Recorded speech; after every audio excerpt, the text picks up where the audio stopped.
Hello everyone, it's myself, Jonathan, also known as the PC Genie. To the regular viewers, don't panic, I haven't got short hair, it's just in a ponytail. Anyway, back to the topic at hand. I'm going to be talking about these, the Red Dragon Greaves, specifically designed for historical European martial arts, like I do. So one of the first things we should talk about is the general construction. So I'll give you a close-up now. As you can see, it has got a hard plastic exterior for general resistance and deflection. It's got the sort of foam padding around further on the edges and on the inside as well. It also has these, which are sort of stretchy nylon or some material, stretchy straps with these plastic buckles, which simply go around here, and you see this, which is a bit like a lock. Just pop them in, slide them back, and then they're there fixed. Quite easy attachment to the leg, especially if you're in a hurry to gear up. Beyond that, you've got these little studs you see here. They're press studs, so then if I want to wash it, or maybe stitch it up, or maybe modify these types of greaves, I can just do this. Take them out of their press studs and separate them into pieces to do whatever I want with them. Very handy. Luckily I haven't needed to do any repairs or maintenance yet. But yeah, it's a good thing to generally compare them. So I've got these as well, which are some cheap steel greaves I've got.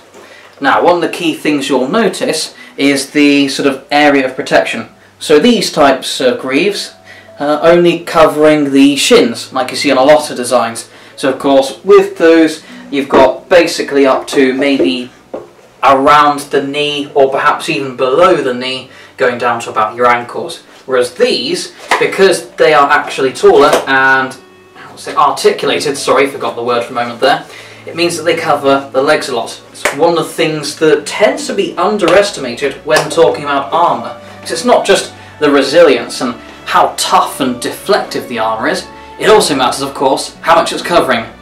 And like I say, with the protection on the shins, the protection on the knees, including even when it's bent, so it doesn't open up any gaps, and I've never seen any swords or other items slip in and up these, so it doesn't seem to be any problem there either.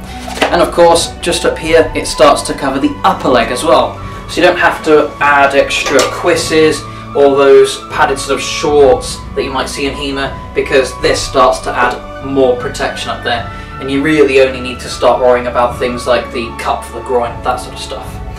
So yeah, it's quite good in that sense.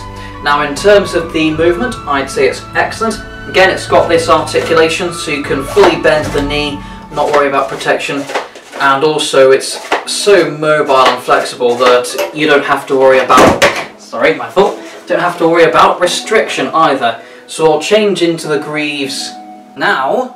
So of course, I can move around, do all kinds of movements, and, you know, sort of move my legs as much as I want to. I haven't got very good hips, so I can't move very high on a kick or whatever, but basically I can do all kinds of movements, and it doesn't matter because these, you pretty much, apart from the fact that they can get a bit hot during wear, you can't really even tell they're there. They don't restrict your movements at all, they don't do any problems, you know, I can do whatever I want and no restriction whatsoever. So that's one extra good quality of these, because some types of greaves and other leg or other limb protection types sometimes are a bit restrictive on your movement, whereas these don't hinder you at all. And same with weight, it doesn't restrict you in terms of actually dragging you with extra weight at all, because it's just lightweight plastic and whatnot. Just as a final note, with these generally, in terms of their durability, I've never seen any serious problems happen in terms of dents or anything, just cosmetic stuff, so scratches along this maybe. I've never seen any serious fraying or tearing on the foam padding, and the press studs can sometimes come a bit loose, but it's never been anything too devastating. The only main problem in terms of durability are these buckles.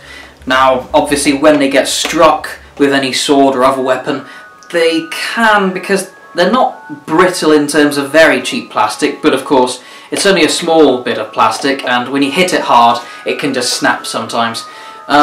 This is actually avoidable, however, as I've seen and I do myself. basically you just have to, as I'd say, wear them the right way around.